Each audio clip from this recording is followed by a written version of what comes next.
Hampi incident உங்களுக்கு தெரியுமா? Hampi incident பார்த்தீங்கன்னா விருப்பாட்சகம் எப்படின்னா சுவாமியோட ஃபேமிலி மெம்பர்ஸ் சுவாமியோட சேர்ந்து ஹம்பிக்கு போகிறாங்க.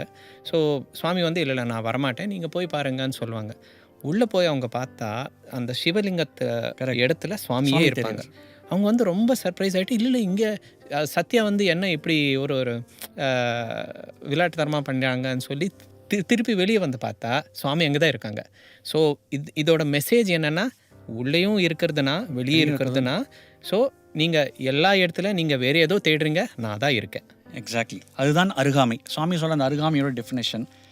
அடுத்தது இதில் இது இன்னொன்று கூட பார்க்கலாம். இப்போ உதாரணத்துக்கு இப்போ நான் ஆஃபீஸ் போகிறேன்னு வச்சுக்கோங்களேன். எனக்கு வந்து ஒரு 25 கிலோமீட்டர் டிஸ்டன்ஸ் இருக்குது. நான் வாரத்தில் 5 நாள் நான் ஆஃபீஸ் போகிறேன்.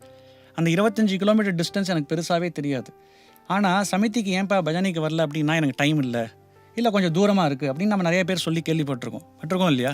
பட் ஆனால் பக்கத்து சமிதி வந்து பக்கத்தில் ஒரு 2-3 கிலோமீட்டர் தான் இருக்கும். அப்போ டிஸ்டன்ஸ் அப்படிங்கிறது ஃபிசிக்கல் டிஸ்டன்ஸை சுவாமி இங்கே சொல்லலை. அருகாமை அப்படிங்கிறது மென்டல் டிஸ்டன்ஸ். தூரம் அப்படிங்கிறது நம்ம மைண்டில் தான் இங்கே இருக்குது அப்படிங்கிறத சுவாமி இங்கே அருகாமைங்கிற அந்த வார்த்தையில் பிரயோகம் பண்ணுறார்.